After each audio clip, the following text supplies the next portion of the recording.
Hello, എന്റെ പേര് Parvathi mini. എല്ലാവർക്കും അറിയാവുന്നതുപോലെ ഒരു യൂറോപ്യൻ കൺട്രിയിൽ വർക്ക് ചെയ്യാനായി IELTS അല്ലെങ്കിൽ OET പാസ്സാവേണ്ടതാണ്. എന്റെ നഴ്സിംഗ് കോഴ്സ് കഴിഞ്ഞതിന് ശേഷം ഞാൻ OET ആണ് ചൂസ് ചെയ്തത്. ഒരു മാസത്തെ കോച്ചിങ്ങിന് ശേഷം എന്റെ ഫസ്റ്റ് അറ്റംപ്റ്റിൽ തന്നെ എനിക്ക് OET പാസ്സാക്കാൻ സാധിച്ചു. സോ ഇന്നത്തെ വീഡിയോയിലൂടെ എനിക്ക് OET ഫസ്റ്റ് അറ്റംപ്റ്റ് തന്നെ എങ്ങനെയാണ് പാസ്സാകാൻ കഴിഞ്ഞത്, ഞാൻ എന്തൊക്കെയാണ് അതിനു വേണ്ടി ഫോളോ ചെയ്യുന്നത് എന്നതിനെ പറ്റിയാണ്. So let's start. Tip number 1, start early. That means nursing course കഴിഞ്ഞിട്ട് നമ്മൾ OET അല്ലെങ്കിൽ IELTS കോച്ചിങ്ങിന് പോകുന്നു. അതിന് പകരം ഒരു യൂറോപ്യൻ കൺട്രിയിൽ വർക്ക് ചെയ്യണം എന്നുള്ളത് നിങ്ങളുടെ ഭയങ്കരമായിട്ടുള്ള ആഗ്രഹമാണെന്നുണ്ടെങ്കിൽ ഇതിന് വേണ്ടിയിട്ടുള്ള ഒരു ചെറിയൊരു പ്രിപ്പറേഷൻ നമ്മുടെ ഒരു തേർഡ് ഇയർ കഴിഞ്ഞിട്ട് നമുക്ക് സ്റ്റാർട്ട് ചെയ്യാം. കോച്ചിങ്ങിന് പോവുകയോ അങ്ങനത്തെ കാര്യങ്ങളല്ലാതെ ഇപ്പൊ യൂട്യൂബ് ചാനലുകളിലൊക്കെ ഒരുപാട് ഇതിന്റെ റിലേറ്റഡ് വീഡിയോസ്, എന്താണ് ഈ എക്സാം, എന്തൊക്കെയാണ് ഇതിന്റെ ക്രൈറ്റീരിയാസ്, അല്ലെന്നുണ്ടെങ്കിൽ ഒരു ഇംഗ്ലീഷ് ലേണിങ്ങിന് ഒരുപാട് വീഡിയോസും ഒക്കെ യൂട്യൂബിലുണ്ട്. നമുക്കതെല്ലാം കാണാം. ഈ ഒരു OET എന്നുള്ളത് ഒരു എക്സാം പാസ് ആവുക എന്നതിലുപരി ഒരു ഇംഗ്ലീഷ് ലേണിംഗ് ആയിട്ട് നമുക്ക് എടുത്തിട്ട് യൂട്യൂബിലേക്ക് കാണുന്ന വീഡിയോസ് ഒക്കെ നമുക്ക് ഇംഗ്ലീഷിൽ കാണാം. ഇതിന്റെ റിലേറ്റഡ് ആയിട്ടുള്ള ഓരോ മൊഡ്യൂൾസിന്റെയും പറ്റി എന്തൊക്കെയാണ് എന്നുള്ളത് നമുക്ക് യൂട്യൂബിൽ പല പല വീഡിയോസ് ആയിട്ട് കാണാം. സോ ഇങ്ങനെയുള്ള ഓരോരോ കാര്യങ്ങളായിട്ട് നമുക്ക് ചെയ്തു വെക്കാവുന്നതാണ്. സോ അതുകൊണ്ടാണ് നമ്മൾ സ്റ്റാർട്ട് ഏർലി എന്തുകൊണ്ട് ഉദ്ദേശിക്കുന്നത്. Number 2, anatomy of the exam. എന്ന് വെച്ച് കഴിഞ്ഞാല് ആദ്യം നിങ്ങൾ സെലക്ട് ചെയ്യുക OET ആണോ IELTS ആണോ നിങ്ങൾ എഴുതാൻ പോകുന്നതെന്ന്. എന്നിട്ട് അതിനെ ഒന്ന് അനാട്ടമി ചെയ്യാം. ആ എക്സാം എന്ന് എന്തുകൊണ്ടാണ് ഉദ്ദേശിക്കുന്നത്, അതിൽ എത്ര ക്വസ്റ്റ്യൻസ് ഉണ്ട്, എത്രയാണ് അതിന്റെ മൊഡ്യൂൾസ്, എത്ര എണ്ണം ഉണ്ട്, എന്താണ് അതിന്റെ ടൈം ക്രൈറ്റീരിയ, അങ്ങനെയുള്ള കാര്യങ്ങൾ. അതുപോലെ ഓരോരോ കൺട്രീസിലാണെന്നുണ്ടെങ്കിലും ഓരോരോ സ്കോർ റിക്വയർമെന്റ്സ് ഉണ്ട്, അതെത്രയാണ്. അങ്ങനെ ആ ഒരു എക്സാം റിലേറ്റഡ് ആയിട്ടുള്ള എല്ലാ കാര്യങ്ങളെ പറ്റിയും അറിഞ്ഞു വെക്കുക. അത് ഈ പറയുന്നത് പോലെ അതിനും കോച്ചിങ്ങിന് പോകേണ്ട ആവശ്യമില്ല. യൂട്യൂബ് തുറന്നു കഴിഞ്ഞാൽ തന്നെ നമുക്ക് ഇപ്പോൾ OET അല്ലെങ്കിൽ IELTS നമുക്ക് അടിച്ചു കൊടുക്കുമ്പോഴത്തേക്കും ഇതിന്റെ OET എന്തൊക്കെയാണ് ബേസിക് ആയിട്ട് അറിഞ്ഞിരിക്കേണ്ടത് എന്നതിനെ പറ്റി ഒരുപാട് വീഡിയോസ് ഉണ്ട്.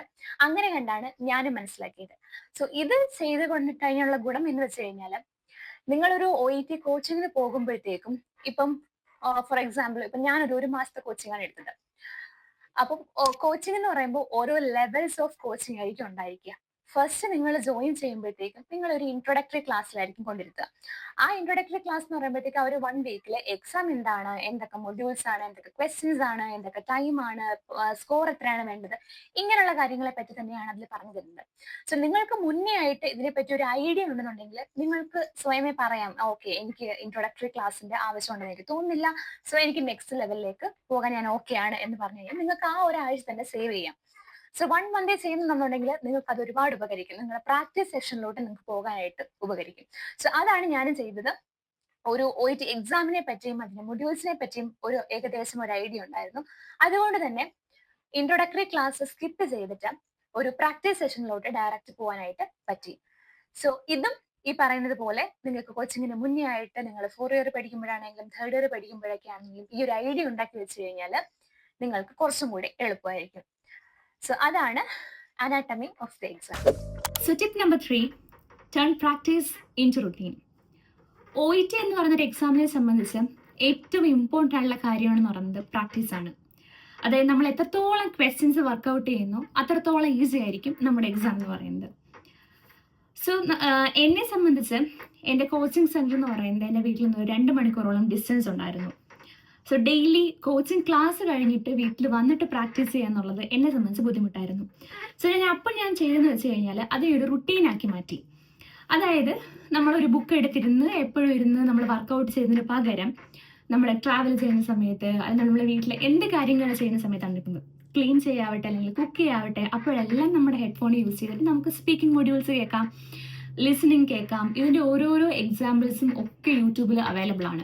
അതുപോലെ തന്നെ ഈ പറഞ്ഞ ഒട്ടുമിക്ക കോച്ചിങ് സെൻറ്റേഴ്സ് ആണെന്നുണ്ടെങ്കിലും അവർക്ക് യൂട്യൂബ് ചാനൽസ് ഉണ്ട്, അതിലവർ വീഡിയോസ് ചെയ്യുന്നുണ്ട് ഇതിൻ്റെ ടിപ്സും ട്രിക്സും ഒക്കെ ഇട്ടിട്ടുണ്ട്.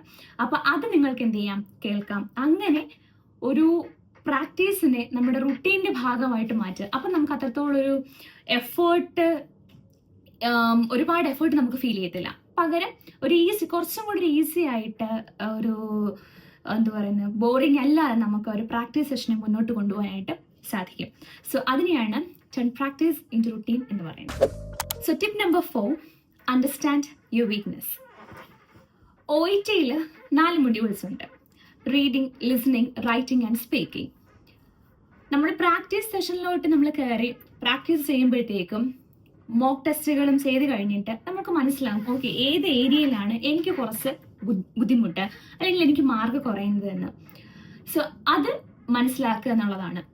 OET-യെ സംബന്ധിച്ച് ഓരോ മൊഡ്യൂൾസിലും ഓരോ റിക്വയർഡ് സ്കോർ ഉണ്ട്, അതിലാണ് ഇമ്പോർട്ടൻസ്. അല്ലാതെ ഇപ്പം എനിക്കിപ്പം സ്പീക്കിംഗ് നല്ലതാണൊക്കെ അറിയാം, അപ്പം അതിൽ ഏറ്റവും കൂടുതൽ മാക്സിമം മാർക്ക് മേടിക്കാൻ ശ്രമിക്കാം എന്നതിൽ കാര്യമില്ല. നമ്മൾ എല്ലാത്തിലും വേണ്ട മാർക്ക് മേടിക്കുന്നതാണ് നമ്മുടെ മെയിൻ ഗോൾ എന്ന് പറയുന്നത്. സോ അണ്ടർസ്റ്റാൻഡ് യുവർ വീക്ക്നെസ് എന്ന് പറയുമ്പോഴത്തേക്കും നിങ്ങൾ പ്രാക്ടീസ് ചെയ്യുമ്പോഴത്തേക്കും നിങ്ങൾക്ക് മനസ്സിലാവും ഏത് ഏരിയയിലാണ് ബുദ്ധിമുട്ട്. അതിനെ കുറച്ചും കൂടെ മെച്ചപ്പെടുത്തി അതിൽ കുറച്ചും കൂടെ ഫോക്കസ് ചെയ്തിട്ട് വർക്ക് ചെയ്യാനായിട്ട് ശ്രമിക്കുക. So tip number 5, ask for help. എന്ന് വെച്ച് കഴിഞ്ഞാൽ കമ്മ്യൂണിക്കേറ്റ്. കോച്ചിങ് സെൻറ്ററിൽ പോകുമ്പോഴത്തേക്കാണെന്നുണ്ടെങ്കിലും ക്ലാസ്സിൽ എല്ലാവരോടും ഇരിക്കുമ്പോഴത്തേക്കും നമ്മുടെ ഉള്ളിൽ പല പല ഡൗട്ട്സ് ഉണ്ടായിരിക്കും. Don't hesitate ask.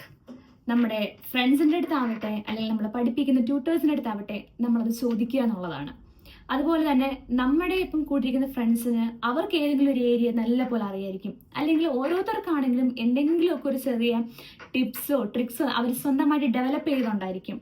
സോ നമ്മളത് ചോദിച്ച് മനസ്സിലാക്കുക. മാക്സിമം നമ്മുടെ ആ ഒരു 1 മന്തേ ചെയ്യുന്നുള്ളൂ അല്ലെങ്കിൽ 2 മന്തേ ചെയ്യുന്നുള്ളൂ, ആ ഒരു പീരീഡ് ആ ഒരു ഗോൾ ഫോക്കസ്ഡ് ആയിട്ട് മാക്സിമം യൂട്ടിലൈസ് ചെയ്യുക. കോച്ചിങ്ങിന് പോകുന്നു, നമ്മൾ ഫീസ് കൊടുത്ത് കോച്ചിങ്ങിന് പോകുന്നു, അവിടുത്തെ ട്യൂട്ടേഴ്സിനെയൊക്കെ ഇപ്പം ക്ലാസ്സിലിരിക്കുമ്പോൾ എല്ലാവരുമായിട്ട് ഇരിക്കുമ്പോഴത്തേക്കും ചോദിക്കാൻ മടിയാണെന്നുണ്ടെങ്കിൽ ഫ്രീ ടൈം കിട്ടുമ്പോഴത്തേക്കും നമ്മൾ ഡയറക്റ്റായിട്ട് അവരുടെ അടുത്ത് പോവുക, ചോദിക്കുക. ഓക്കെ എനിക്ക് ഈ ഒരു മൊഡ്യൂൾ കുറച്ച് ഡിഫിക്കൾട്ടാണ്, എന്തെങ്കിലും ഒരു സ്പെഷ്യലായിട്ട് എന്തെങ്കിലും ഒരു ടിപ്സോ എന്തെങ്കിലും കാര്യങ്ങളുണ്ടോ അതിനെപ്പറ്റി ചോദിക്കുക.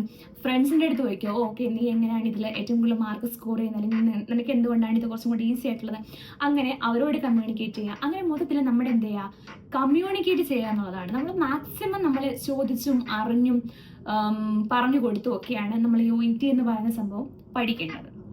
സോ അതാണ് communicate. Last tip, believe in your self. ഒരു വിശ്വാസം.